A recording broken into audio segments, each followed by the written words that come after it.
Dimanche 28 janvier 2024. Il est 14h05, heure de Libreville au Gabon.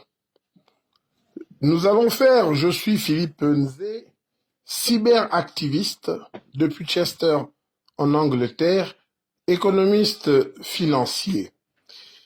Nous allons faire cette petite audio afin d'attirer l'attention des nouvelles autorités depuis le coup de la libération du 30 août 2023 sur la situation inique vécue par une de nos mères, une de nos compatriotes à qui la nation gabonaise doit reconnaissance et gratitude et qui, malheureusement, aujourd'hui, n'en connaît même pas le début d'une restauration. Apparemment, il faut, et c'est peut-être de notre obligation, vu la lourdeur et la grandeur des choses à traiter au Gabon où tout semble être à refaire, il nous faut, en tant que conseiller du CTRI et du président Brice Oligui Nguema, il nous faut toujours donner des conseils quand nous pensons que cela vaut pour la République. De qui s'agit-il, mes chers compatriotes et chers frères et sœurs et amis du Gabon? Nous sommes dimanche, jour du Seigneur, et c'est en sortant du culte dominical tout à l'heure qu'une pensée m'est venue pour Madame Pauline Ningon, qui, en plus d'être ma grand-mère du côté maternel, est d'abord une icône de notre démocratie au Gabon.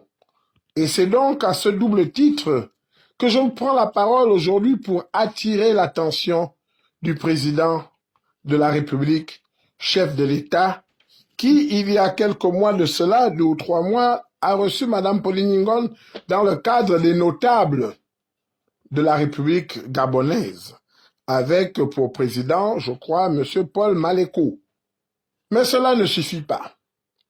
Souvenons-nous, en 1993, lorsque se tient la première élection pluraliste au Gabon, Omar Bongo, paix à son âme, est laminé à plate couture par Paul Mba Abesolo. Pris de panique, le régime bongorien et ses conseillers français décident alors d'escamoter le processus et de faire déclarer Omar Bongo vainqueur avec 51% des voix, alors que les résultats de la province de l'Estuaire, la plus grande province du Gabon, n'étaient pas encore publiés officiellement. C'est la plus peuplée des provinces et elle contient à elle seule plus de la moitié du corps électoral. Madame Pauline Ningon, ex-ministre, à l'époque gouverneur de la province de l'Estuaire, protesta devant cette manière de faire et démissionna. Mais Marie-Madeleine Boranso, la troisième, la tour de Pise, amante d'Omar Bongo et aussi amante d'Antoine de Padoue Miakou, à l'époque ministre de l'Intérieur, validera la fraude. La même Boranso qui restera en poste, et c'est encore elle qui votera et validera la forfaiture, non votée, mais validera la forfaiture de 2016. Et c'est la même Marie-Madeleine Boranso aujourd'hui que l'on parle de reconnaissance de présidente honoraire de la Cour constitutionnelle quand Madame Ningon Pauline est oubliée dans les oublis ou les oubliettes de l'histoire de notre pays. Nous avons espéré que lorsque la véritable histoire du Gabon sera écrite, Pauline Ningon sera saluée comme la mère fondatrice d'un Gabon plus juste et meilleur. Et nous pensons qu'aujourd'hui, où nous parlons de notre essor vers la félicité, c'est le moment de rendre à cette dame tout le bien et toute l'honnêteté que sa stature d'homme politique lui confère. Madame Pauline Ningon, aujourd'hui, est obligée d'emprunter les clandos, les taxibus, parce qu'à pied. Qu'est-ce que ça coûterait aujourd'hui au Gabon de revoir le statut de cette dame là où on nomme les présidents de conseil d'administration à foison, ne mérite-t-elle pas aujourd'hui que l'État lui attribue un logement, que l'État lui attribue un véhicule digne à cette dame qui nous a montré la voie à suivre? C'est une icône pour lutter contre l'injustice sous toutes ses formes, et notamment l'injustice du régime Bongo. Aujourd'hui encore, atteint par cette malédiction d'avoir osé dire non, alors qu'elle a un âge très avancé et que cela implique des maladies liées à l'âge, Pauline Nyingon continue de faire preuve d'une persévérance inoxydable, tant sur le plan personnel que politique. L'histoire du Gabon devra noter et retenir le rôle joué par Madame Pauline Nyingon dans notre long et tortueux chemin vers la liberté, notre chemin vers un Gabon plus juste, plus égalitaire et vers un meilleur Gabon. C'est aussi ça, le Gabon d'abord.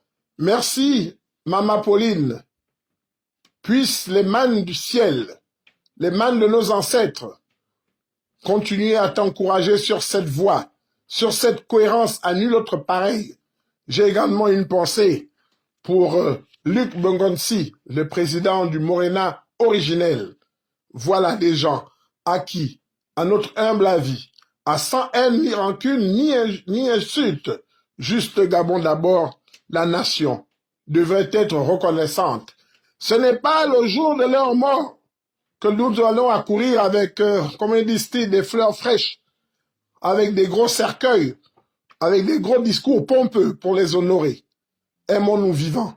C'est maintenant que nous devrions rendre grâce et gloire à cette icône de la démocratie gabonaise, Madame Pauline Nyingon, pour le courage, la fidélité, la cohérence de son propos et de sa tenue. Elle combat le bon combat. Messieurs du CTRI, messieurs du secrétaire général de la présidence, faites un geste envers notre maman. C'est le Gabon qui gagne. C'est la nation qui en sortira grandie. Ne l'oublions pas, c'est de notre responsabilité.